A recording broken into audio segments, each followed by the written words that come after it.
trade deadline, we have news 1 year and 2 days after the stunning move that sent 10-time All-Star Anthony Davis to Dallas. He is headed to the Washington Wizards, according to our senior insider, Shams Charania. Chris Middleton is among the players headed to Texas. Shams, he is the busiest man in the business right now, and we get him for just a couple of minutes between calls. So, Shams, let's get right to it. How did this trade come together?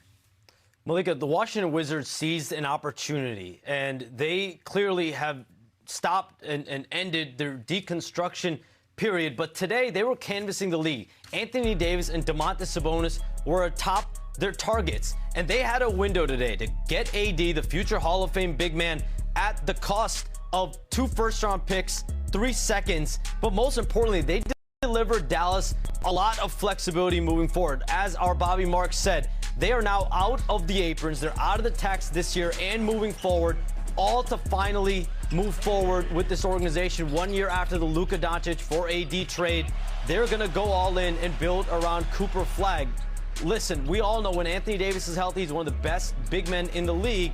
It's just when he can get there, and we'll see if he can with the Wizards. But now you look at it. Anthony Davis, Trae Young, that's a devastating pick-and-roll duo. And then Alex Sarr has come on as one of the good young defensive big men. So you have a big men combination of Alex Sarr and Anthony Davis in that front court. This is a Wizards group that is turning the page and moving forward and is expected to have a high pick in this year's draft as well. Oh, and you have to imagine that Anthony Davis now gets to play his preferred position. He gets to be the 4 while Alex Sarr is the 5. Shams, I already see you working. You go. We'll see you back here in a little bit. But it is good to be back here with Brian Windhorst, Shanae Agumake, Bobby Marks, my man Mark Spears. Y'all are twinning over there with the glasses and the outfit. Yeah. Guys, we've already had a very busy morning, so let's just all take a deep breath here and start with this. Wendy, I think this is a surprising trade, we could all say. AD is the headline, but in my mind, it goes to Dallas and the talent that they just lost. So what does this mean for their future around Cooper Flagg and Kyrie Irving? The buy-sell here on the Luka Doncic trade, right, and then for later, is frankly a disaster. Okay, that is a disaster.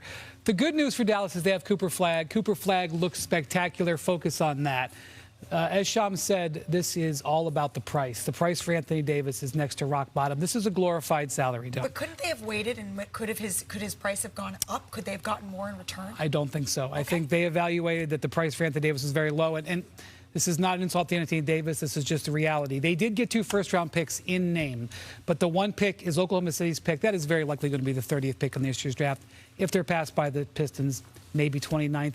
The other pick that they got is top 20 protected 4 years from now. Okay, then the second-round picks. Basically, this was a salary dump, and Washington just couldn't say no to this. And so Washington is just doing something that is hard to do. They're going to be in a tank, and so I expect Anthony Davis to barely play at all this year, like Trae Young is going to play. And then as soon as Trae Young's going to play at all this year, they cannot, because their pick is top 8 protected. And as soon as they get that pick top 8 protected, they're going to flip the car around and say, okay, here we go. Let's go next year. We're going to go. Here comes Trae Young. Here comes Anthony Davis. They're going to be magically healthy, and they're going to have a nice high draft pick, and they're going to be ready to go. The game has been unlocked. So this is sort of ideal for Washington, and this is kind of what Utah did yesterday. They're going to try to do the same flip as well. They're going to continue tanking and do the flip. That's ideally what you do, and that's what this trade deadline has been about. It's a bold strategy. I mean, I've been doing this for 30 years. I've never seen a team go out and trade for 2 all-stars who are injured to keep their own pick this year,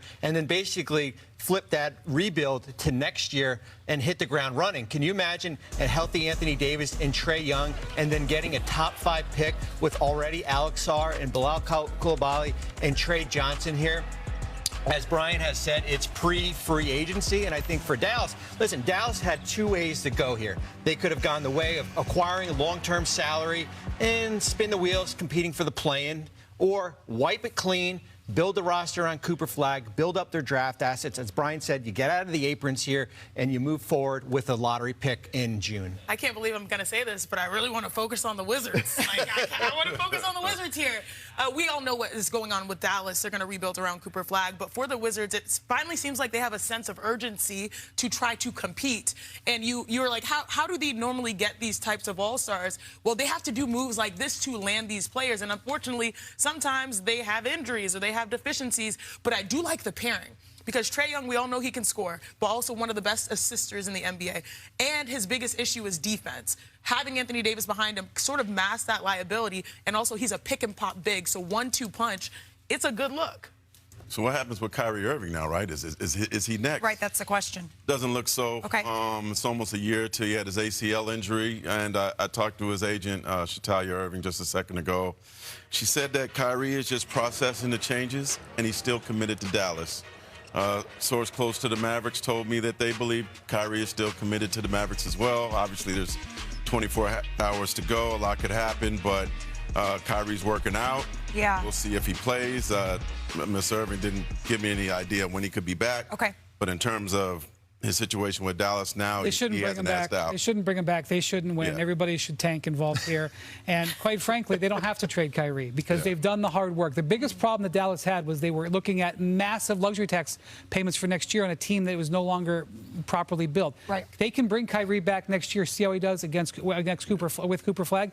And if they don't like the fit, they can trade Kyrie then. I guess the question that I still come back to for Anthony Davis, though, is the same things that Kyrie Irving being committed to Dallas, Anthony Davis seemed committed to Dallas. He said so publicly, he said so privately. So why the Dallas Mavericks would trade him to the Washington Wizards, no matter how exciting that pair is, it's an exciting pair deferred. It's not going to happen right now. It may not happen this season. Anthony Davis still wanted to contend for a championship. The Wizards are far away from that. Why Washington? Because Cooper Flag is so freaking good, and there is no reason to look backward to the team that they built a year ago. I know that sounds crazy because they traded Luka Doncic, and Nico said, we're going to win the title in the next 3 years. Well, guess what? When they won the lottery, everything changed. Cooper Flag, and this is the thing, I know that Maverick fans are probably really upset, and they're like, well, this is just drama. Again, we're giving up, we're doing a salary dump a year after.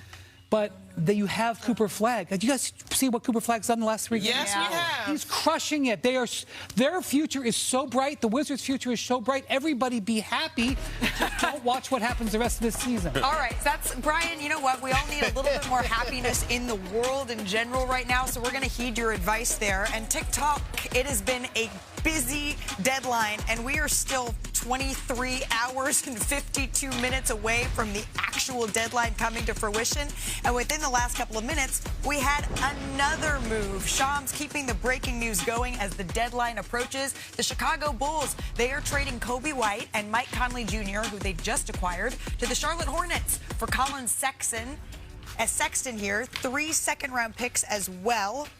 Bobby, break this down for us. What does this mean? So for Charlotte, they prioritize Kobe White in free agency. He was going to be a free agent this offseason. They wouldn't have been able to sign him. So pre-free agency is the theme. They go out and acquire him right now. The hottest team in the NBA, 23 and 28. I'm not going to say this is for the playoff run, but I think this is more for a move to re-sign him in the offseason here, and you get rid of Colin Sexton, who's been good for them, and also you capitalize on trading some future picks down the road. Okay, so I don't know how many guards that the Bulls are going to trade for this week, but I'm not going to focus on that. I'm going to focus on this move for Charlotte. This is Charlotte also ramping up. Okay, They aren't doing it in such a dramatic fashion like the Wizards and the Jazz are, but here are teams that have been at the bottom 4 years now. Utah, Washington, Charlotte. Buying, and here they come, more for 2026-27, but Kobe White is a spark plug. This guy can score, and of course, he's got North Carolina roots. Yeah. If you're a Tar Heel fan, you are excited to see Kobe White come back and probably to be a Hornet for years into the future.